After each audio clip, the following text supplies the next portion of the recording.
Hello, beautiful awakeners, and hopefully you're doing well. I was struggling this morning with a very human thing, which is my hair. Cannot for the life of me figure out how to curl it. Like literally, I'm like almost 30. I can't figure it out. What is this? What is this rogue curl that's just sticking straight out? Drives me nuts. I don't know why it's so difficult to curl my hair. Like, I don't know, girls on videos make it look so easy. Anyway, human stuff. Today we are talking about human stuff, but also spiritual stuff, which is the pineal or pineal gland. I think I'm going to refer to it as pineal. Pineal gland? Okay, let's just go with that. Pineal gland. I think that feels better than pineal, but I call it pineal quite a lot. But let's go pineal. Pineal gland. I think it's really cool. Like when I first started to awaken and like question and oh my God, there's so much going on out there. This was like the first topic that I got into, and I'm sure it was the same for you guys. Maybe you have recently awakened and you're here and you're like, I've never even thought about the pineal gland before, right? So maybe this is new. Most likely it's not. But I want to talk about just kind of maybe refer back to what calcifies the pineal gland and what decalcifies the pineal and exactly what is the pineal gland in general, right? So I think that that's important to revisit. And then maybe you can try some of these practices, some of these techniques yourself at home. So first of all, the pineal gland is a gland, and it's located in the brain. And from my knowledge, it's located like the easiest way to get to it would be from like kind of the lower back of your skull, but it's not like right at the skull. It's actually buried. It's almost like right in the middle kind of bottom, of your brain. And it's quite impossible to actually even get to. So if there were such a thing as like a tumor in the pineal gland, it would be inoperable because it's just so kind of buried in there. Now, what's really interesting is right now it's believed that our pineal gland is anywhere from the size of a pea, super tiny, or to the size of an almond, which is a bit bigger, right? So that's kind of what science has documented our pineal glands being within that size. Now, I've heard it many times before. I just did a bit of research before hopping on here. And yeah, apparently in Vedic times, which was kind of like back, like Buddhist, 500, 800 BCE sort of thing, is when apparently our pineal glands were the size of a lemon, right? Like apparently it grows and it grows to a huge size. Now, I've heard before that it grows to the size of a golf ball, right? From a pea to a golf ball. That's pretty big, but to think of it as the size of a lemon, like maybe not a GMO lemon, because I had a lemon recently and it was huge, right? But to think that something in our brain can grow that big and that our brain can even support it growing that big. Like it seems like we're growing a freaking child in our brain.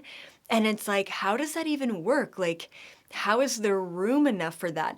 But also if you kind of imagine like the picture of a brain and then the little like kind of squiggly at the bottom, right? Like I guess the nerve endings or the neural pathways or whatever it is that connects the brain to the body, there's room under there, right? Like there's room, like you would kind of think that it would.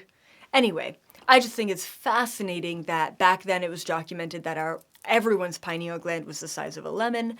And I think through a lot of programming, a lot of indoctrination, a lot of chemicals, a lot of bullshit, our pineal gland has really shrunken. So before we really get into what calcifies it, what decalcifies it, let's just talk about what the pineal gland is and how we can relate it to spirituality. So, and I'm definitely no expert in this, so I'm sure I'm missing a lot of information. But the pineal gland is directly, supposedly, but I believe too, directly connected to the third eye. So, like if you were to take a look at me at a side view, if you think about the third eye going directly kind of down like this, and then the pineal gland's right here. So, I mean, I've heard this at a spiritual level, and I've also seen it visually as well, that there's a connection there. I don't believe that there's a physical connection there, because there's no such thing as a physical third eye, right? So it's got to be an energetic vibrational connection between the third eye and the pineal gland. They say the pineal gland is the physical representation of the third eye, which I think is pretty cool.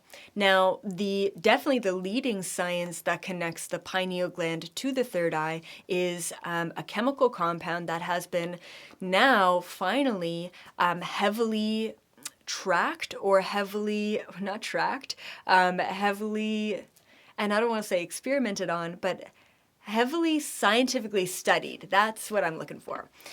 Finally, the pineal gland is being studied, and I think that this is going to be, the link to, it's going to be the link between science and spirituality is the pineal gland. That's what I believe. And the main thing about the pineal gland that is being studied is a chemical compound that is produced within the pineal gland called DMT, or dimethyltryptamine. I actually have the chemical compound for DMT tattooed on my foot, so I'm definitely buddy-buddy with good old DMT.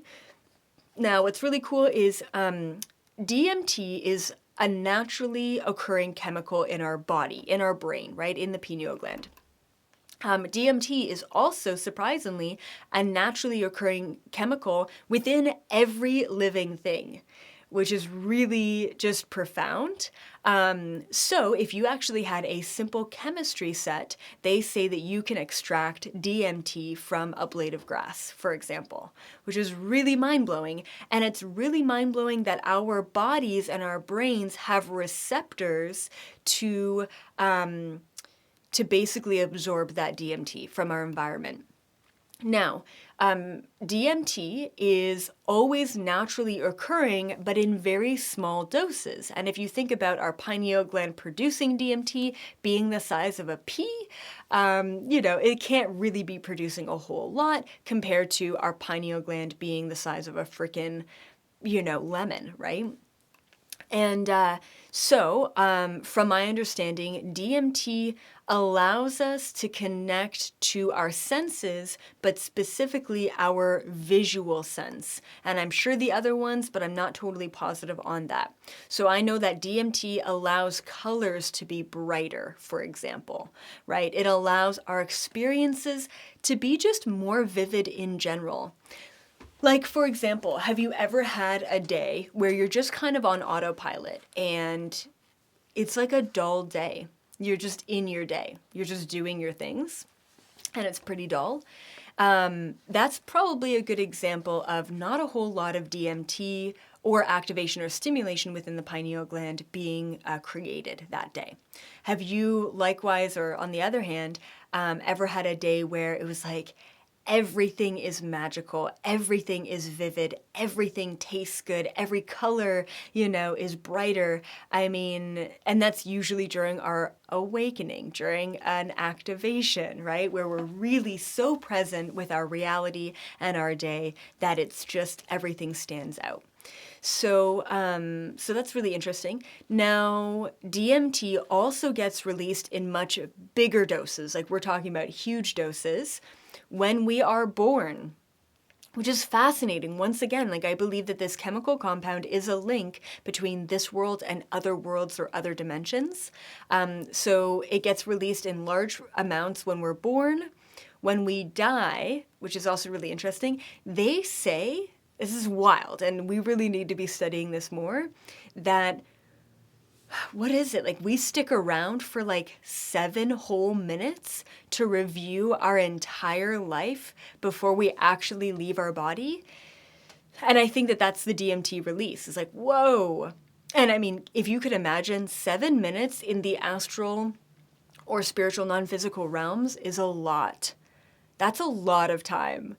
it takes me 2 minutes to have a full-on conversation with the Galactic Federation and 4 hours to document or write out that information that I got in 2 minutes. Like so 7 minutes is like, that is a lifetime's worth of information right there. So anyway, so I thought that was pretty cool. And then what else? So when you're born, when you die, oh yeah, and then when you're sleeping. So apparently during REM sleep, which is rapid eye movement sleep, DMT is also released, and rapid eye movement sleep is really documenting when we're dreaming, which I don't know, like from my own experiences, I want to contest the whole REM, you're only dreaming when you're in REM, because they say that we only get into REM sleep about an hour or two after we fall asleep, which I don't know about you guys, but sometimes I'm falling asleep and I'm consciously aware of getting into a dream as I'm falling asleep.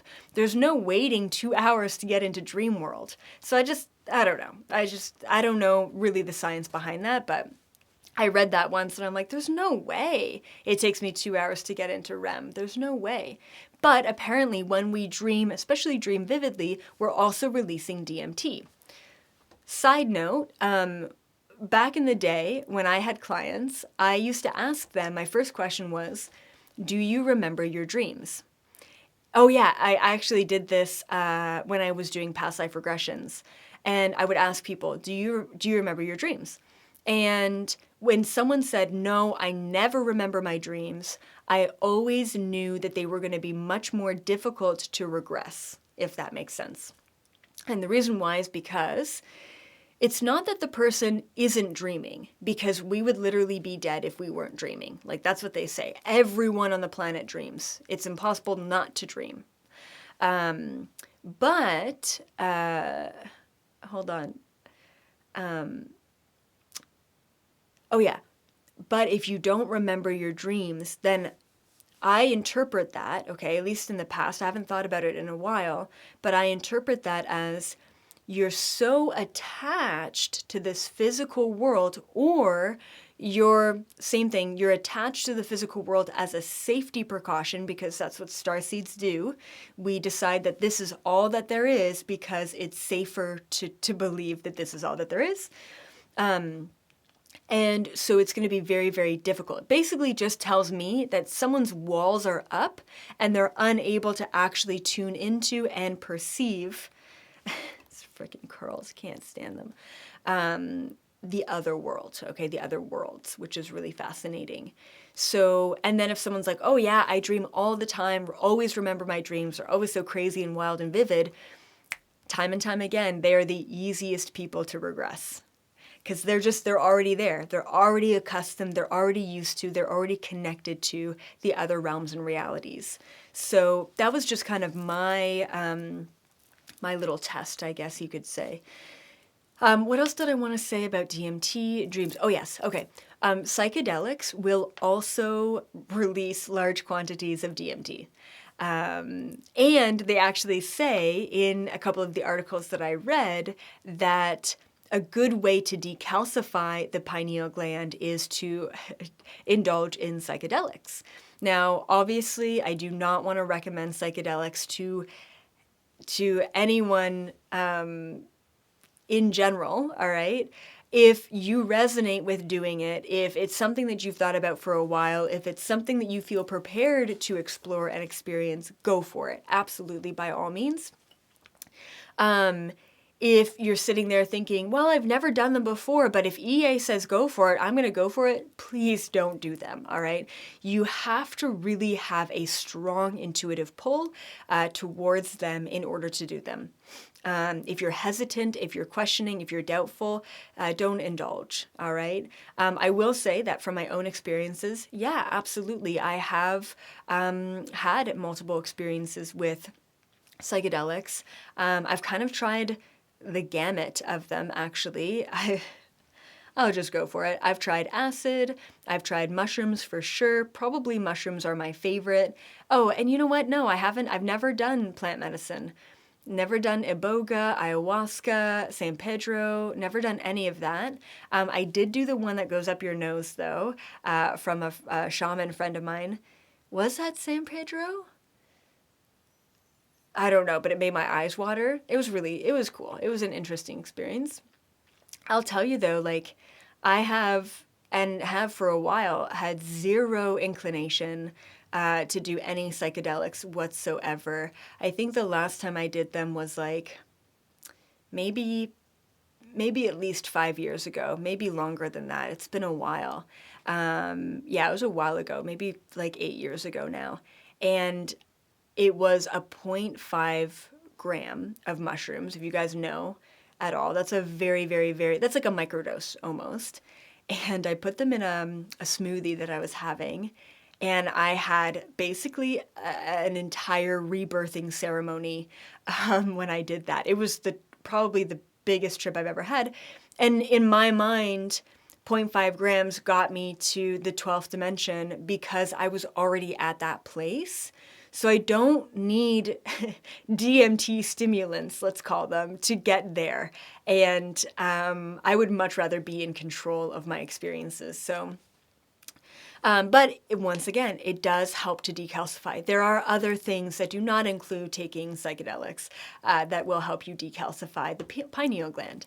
Now, before we get into decalcifying, let's talk about what creates the pineal to shrink and basically calcify, which is, from my understanding, but definitely correct me if I'm wrong, like extra calcium deposits, like it I'm probably just like guessing here, but like it kind of feels like something that would be malleable all of a sudden starts to get really hard. That's what I think of when I think about calcifying, but I'm probably way off.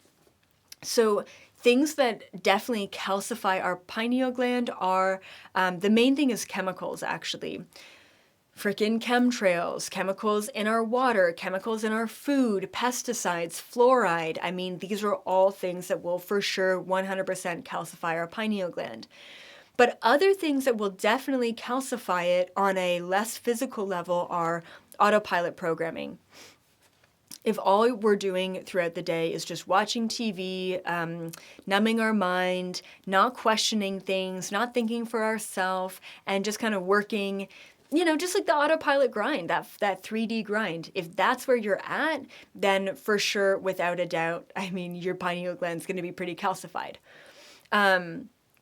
If you're constantly always thinking for yourself, utilizing your conscious awareness, you know, questioning things, your pineal gland is going to be more active. Also, like if you're stopping and you're really being aware of like, wow, that flower is so beautiful, or like, wow, that smell is so sweet, or whatever, you're also really utilizing your pineal gland. The more that you're in awareness of the vitality around you, the more vitality you're going to be experiencing.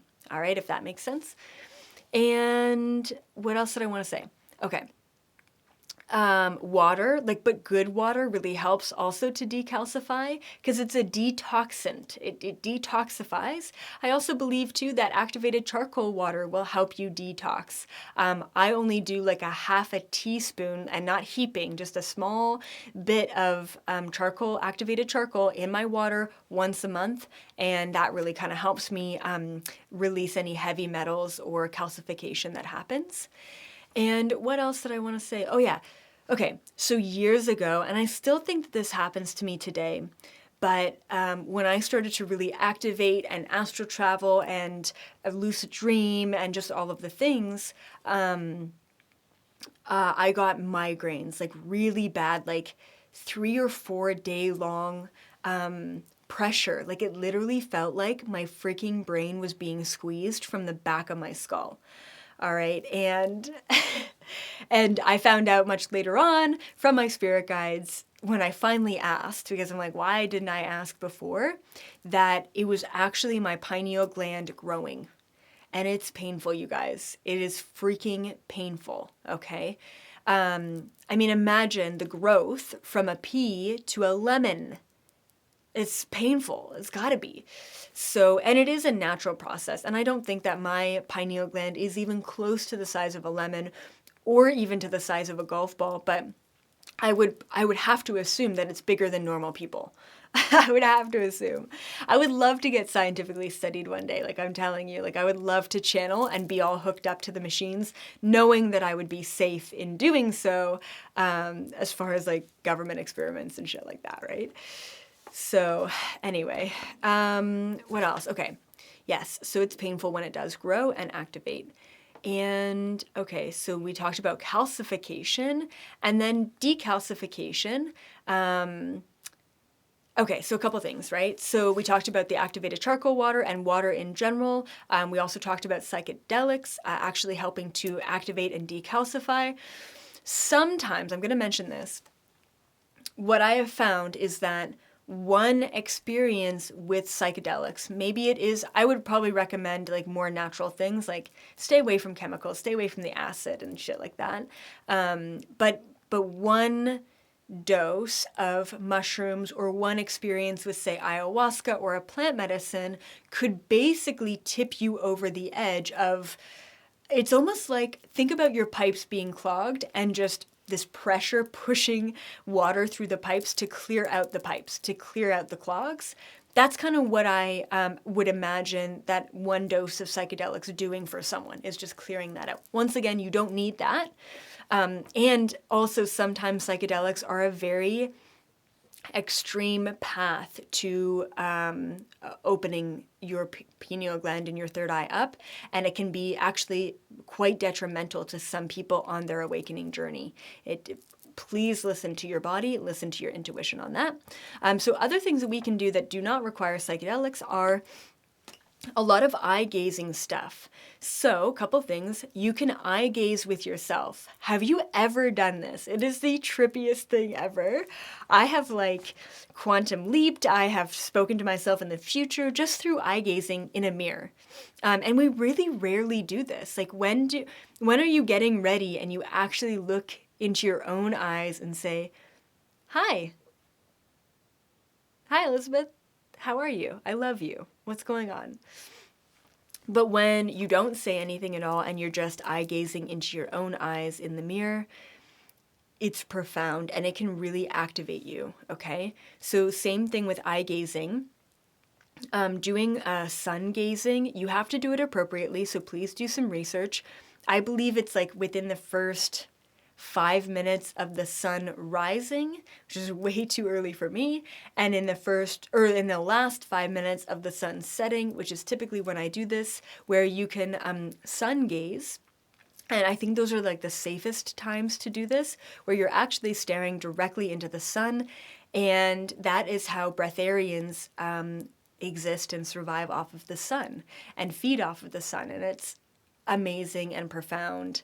And you literally absorb so much in your eyes, and you can activate the third eye and activate the pineal gland and DMT by doing sun gazing.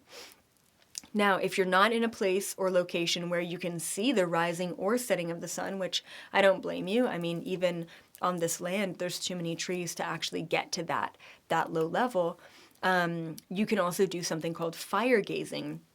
I used to do this all the time, way back in the day, and you just get a candle. It's as simple as that, and you stare into the flame of the candle, and that will activate, very similar to sun gazing, your pineal gland and your third eye. And I mean, back in the past, I used to try and make the flame rise higher, shrink lower, move, stay still. Same thing with the smoke. We can actually control the smoke with our intentions and our mind. It's pretty amazing what we can do, really. So that will help to decalcify your pineal gland. And what else? General meditation, just meditating and focusing on white light on your pineal and your third eye will help to activate that and decalcify. And then also breath work. Now, my favorite kind of breath work that will for sure lead you eventually to some sort of psychedelic experience. This breath work naturally, without any drugs, any psychedelics, okay, will naturally help you release DMT. And I've only really done it maybe 3 times, and every time it was a trip, let's just say. And it's called transcendental meditation. Transcendental meditation. that will for sure activate. And I think that that was it. I think that was all the things. Yep. Awesome. Well, thank you as always for being here. And I don't know if this is going to my YouTube membership right now. Probably, I'm guessing, for August, or if it's going and being uploaded to the brand new membership platform. It might be uploaded, well, it should be uploaded there as well. But I do want to just say that this new membership platform that we are working so hard on it's really amazing. Like, my favorite feature is definitely the community. We're calling it EA's Cosmic Society. And I just think that I love the community here. I love chatting with you guys before the live videos, but YouTube does not support enough of a community. It's like really fractal. Like, even the community section, it's brutal. It's like it's a one-way posting system, and I really don't like it. So I'm so excited to bring everyone together into a brand new social community system where we can really connect and have different rooms for different things and have discussions, and, you know, people can post and stuff like that. So we're working really hard on it, and I hope to see all of you over in the new membership platform, which is just going to be on my website. And the other thing that I'm really excited about, I'm excited about a lot of things of it, but the other thing is how uncensored it's going to be. I can say whatever I want to say. I can do whatever I want to do because it is literally my own server, my own data management platform system, and it's off my own website. So I love it. The sovereignty, that's what I'm looking for. It's just pure freedom, pure sovereignty, especially online, especially since all of these regulations are coming out. It's like, I'll still have YouTube, but I'm excited to get away from it with regards to the membership, you know, so I can really just go for it. So awesome. Thank you all so much. Have a beautiful rest of your day. Do some eye gazing, do some decalcification, and I will see all of you in the fifth dimension frequency.